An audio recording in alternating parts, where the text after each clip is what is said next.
Punta kami sa taas, mga pitbahay kami. Kasi meron silang rambutan, hinog na. Lumanghi kami doon.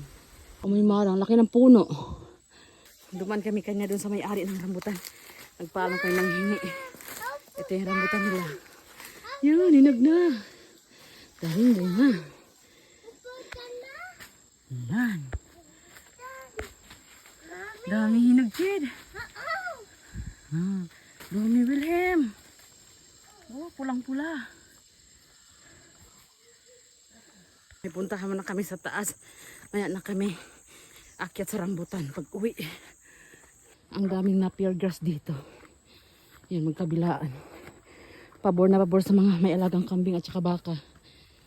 Yan. Grabe init. Malapit na kami sa aming pupuntahan. Kit ng saging. Dito kami pupunta.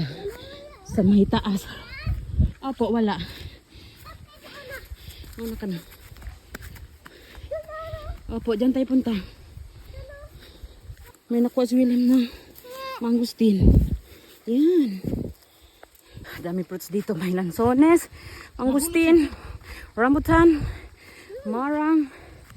Pero yung iba ay paubos na. Rambutan na lang. Kakasimula pa lang mahinog. Daan muna tayo dito sa mga nagkokopra.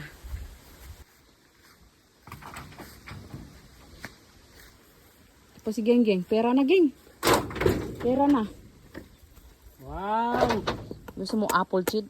Yan, may apple. Apple. Apple yan, sarap. Yan yung pandesal dito sa bukid. Sarap. Kain tayo ng apple.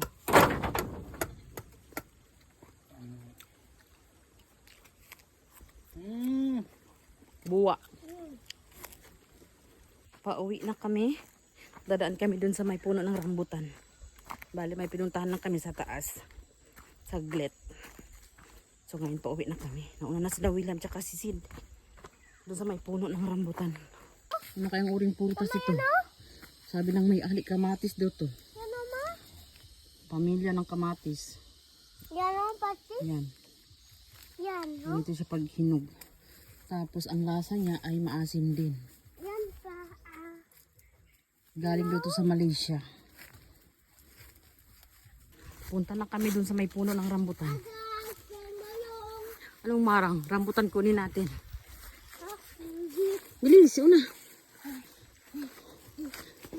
Punta na, bilis. Jed. Ayan, dyan na. Nandito na tayo, Jed. Ayan, yung mga balat. Wilhelm. Papa. Ayan. Rambutang ano na to? Rambutang gubat. Makapal yung balat. Matinik, tapos matataas yung tinik. And then manipis yung laman.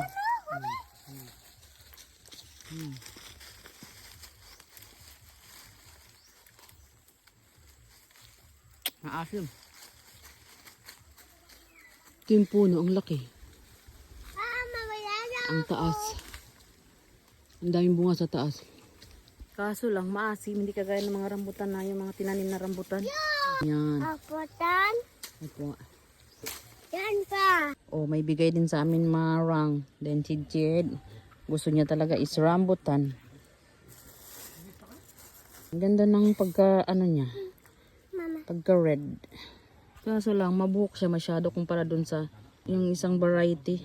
Tapos manipis yung laman. Tapos yung laman niya ay nadikit talaga sa buto.